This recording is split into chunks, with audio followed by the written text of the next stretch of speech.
Okay, so here we go into the stretch section. All you need for this is your mat and a towel if you think that you're a little tight in certain areas.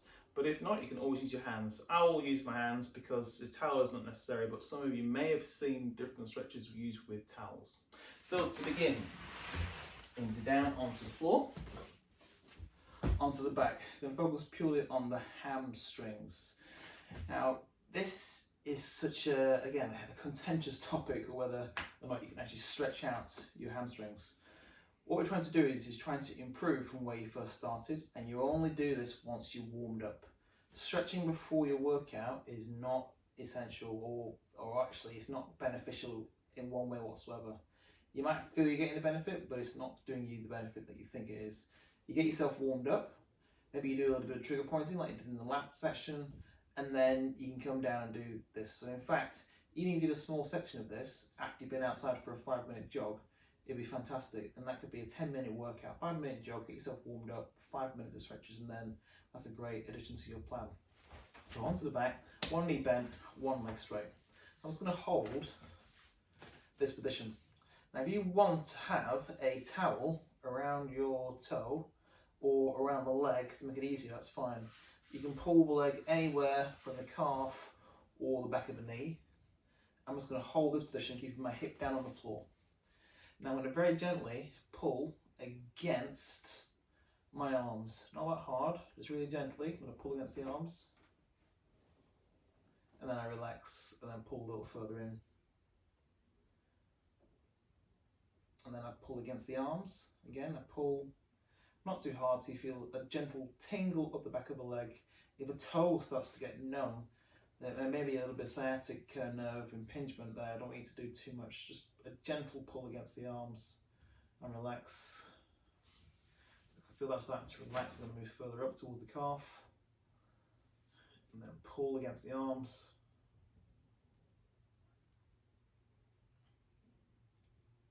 And then relax. And then pull in. So I can feel I started here, and after that it improved to about here. And that's pretty much me going from being stiff to being back to sort of my set point where I feel I normally am. Okay? So let's change the other side. So I get to here, it just feels a little stiff, that it's not quite at the point where it's at its normal flexibility. So I'm just going to hold this here, I'm going to pull against my arms.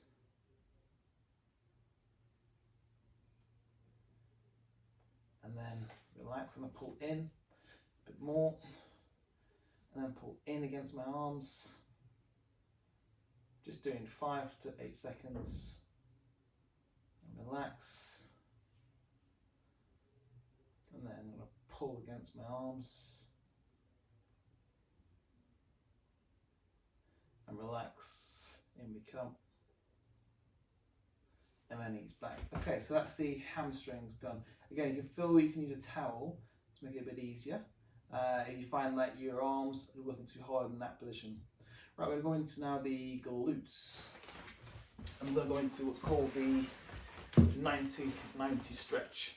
I'm going to show you 2 glute exercises because if you have any knee issues, this one will be an issue. So we start off first in the 90-90 stretch or hurdle stretch, 1 knee forward, 1 knee back, and then you want to feel that you're coming over the front of this leg. So I'm coming over the front of this leg to this position. Now I'm just going to hold that position here. If my tummy can just fall flat on towards my thigh, then there's nowhere for that to go. It's not a good enough stretch for me to do, or at least I've got to the point where I need to add something else. If you're struggling here, then just stay in that position. Again, if you find you come all the way down, and that's okay, just hold, and then hopefully that just starts to relax. Now, as we're doing a developmental stretch, we're holding, and we're doing the actual stretch for at least a minute. So it's a minute and above. If we're doing a quick stretch, let's say at the end of a workout, which again isn't that important, but if you want to do one later, then you do it for about 10 to 30 seconds. But to do a developmental stretch where you're actually trying to change something, we're going to spend 30 seconds on each side. So I was holding this position. I get to a point where it's stiff, I can feel it pulling, I try and relax through it, and then I get a bit lower, and then lower. So that's about 30 seconds on this side, so let's change sides. I'm down to the floor, and then we're going into the other side. So again, going across into 90, so it should be 90 degrees. This one's a bit less than 90, it's running out of space. Again, any knee issues, you're going to do the alternate version in the next clip that I'll show you. So I'm going to turn my body, I'm going to lean forwards from my hips, knees down towards the floor. On this side, I feel nothing at all. So all the tension's in my right glute. That's where my tension tends to be.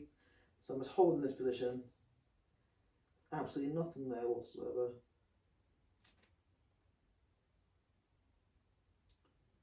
Good, and you're going to carry on holding there while I show everyone the alternate version, because my left side isn't really feeling the effect. So carry on doing your left hand side. So those who are having knee issues and that one's too intense on the knees, then you go into the regular cross leg version. You come through either under, onto the shin, or onto the hamstrings.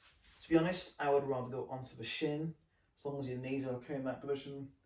Hold there, and again, you're going to hold for 30 seconds, trying to increase the stretch each time, every 10 or so seconds. Okay, so that's both sides done. So if you did the left side for the hurdler stretch, you're done. And then we've done the alternate version for the glutes and piriformis stretch. Right, so now we're going to go into the quads and the hip flexors. So I'm going to go onto the side, and this leg is bent for support, and this leg actually is further behind. See the gap between the knees there? So it goes behind that leg. So it's not in front, it's behind. I'm pushing my hip forward. Yeah, you can see that I'm pushing the hips forwards, and I'm just going to then pull this heel towards my glute. Now, if I was to just bend my hips, you see how my heel just comes in towards my glute?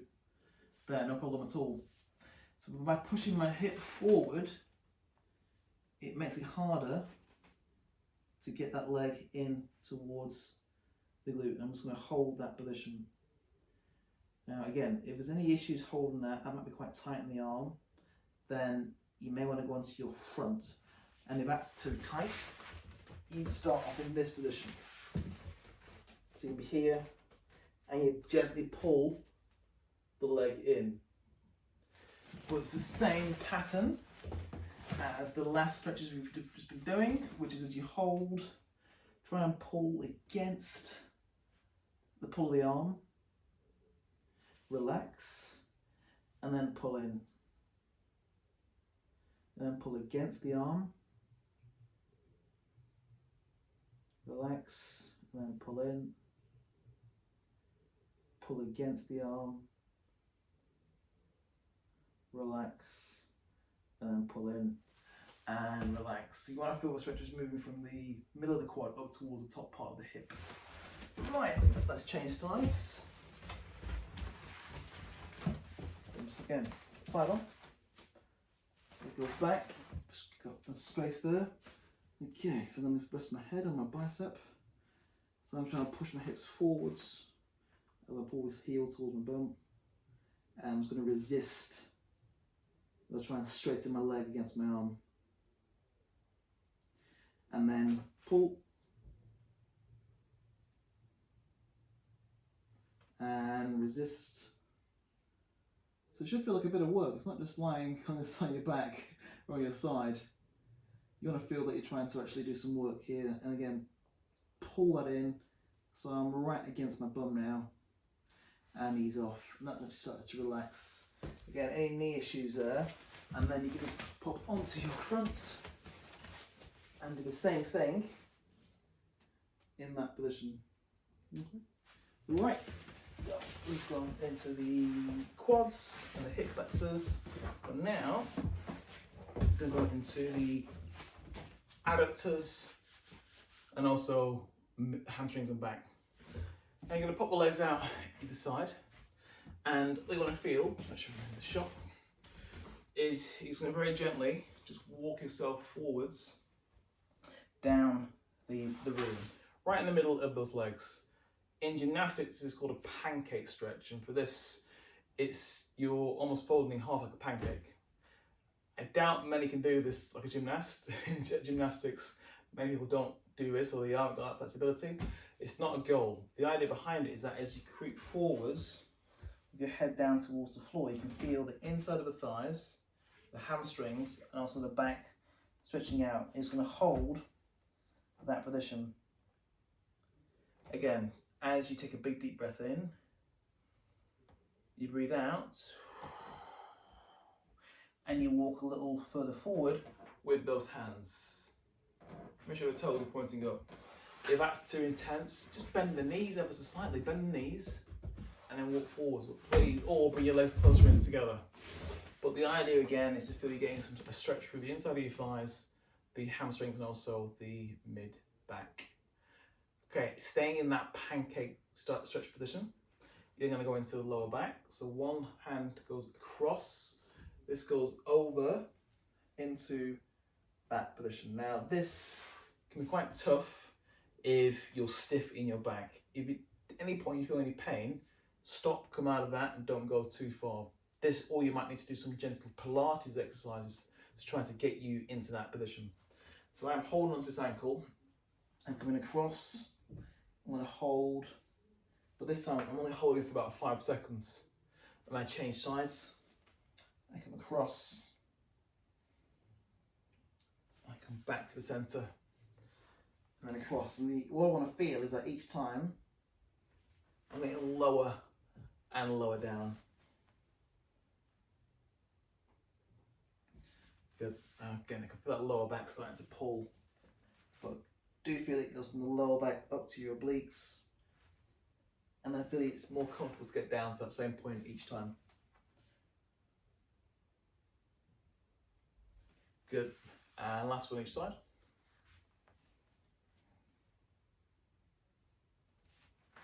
Good. And then across. Good. Okay, and to finish off with these, all you'll do is just bring your hands under the bottom parts of your trainers, or you could just put it under your feet, your barefoot. And walk your feet out and just try and hold that position. Okay. You start again here. Just very gently walk your feet out until you feel that's your limit. Now, if that's comfortable, you can stay there. You might find that you can go a little further and then further down. Again, don't feel it's a tug of war. Don't think I must get my chest flat down on towards my thighs, otherwise it's not going to work. That's not the point. Normally it takes me half an hour to get that level of flexibility, so I wouldn't expect to do that unless I'm really, really warm. I don't expect other people to do that as well. You want to feel you've improved. Don't feel it's a goal. Right, last place, it's the lower back. And what you're going to do is you're going to place your feet on the floor, knees bent, and you're going to let your legs drop down gently to one side. Now I'm keeping my shoulders pinned down towards the floor. If you want to get an extra stretch through your mid-back, let your arms drop across to the other side. And we're going to hold that position. If that feels comfortable, I'm just going to adjust this leg down. This leg comes up, and I pull that across to increase that. I'm just going to stay here for another 15 seconds, making this roughly about 40 seconds on each side. This hand is just gently, just in camera there, pulling this knee down towards the floor. I want to feel this here, in my glute, and also across into my lower back, and then relax. So I'm going to change sides. So I'll do exactly the same thing. Knees down to one side, arms are going the other side as I hold that position. Again, if that's comfortable, I first of all take the bottom leg back to make space for the top leg, and it comes across. And I can feel this, it goes up into the glute as well, so it's glute and lower back. But try and keep this arm back, down across as I hold that position. And again, gently, I'm going to pull this arm and this knee down towards the floor. Last 10 seconds.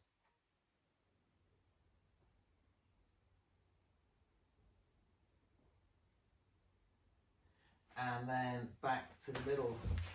Okie dokie, right, now very gently, let's go back up to the top. And this is a test, just see how your hamstrings feel. And come out. See if that's any easier. Come down towards the floor with that. Do a test, and then go back to the one we started with, which is you back onto your back. This leg is bent, this leg is straight. Up it goes, and just see how that feels compared to as you started. So you may have felt at the start you're around here, but now you're warmed up and you've increased the range of the joints. You should find there's some improvement with that.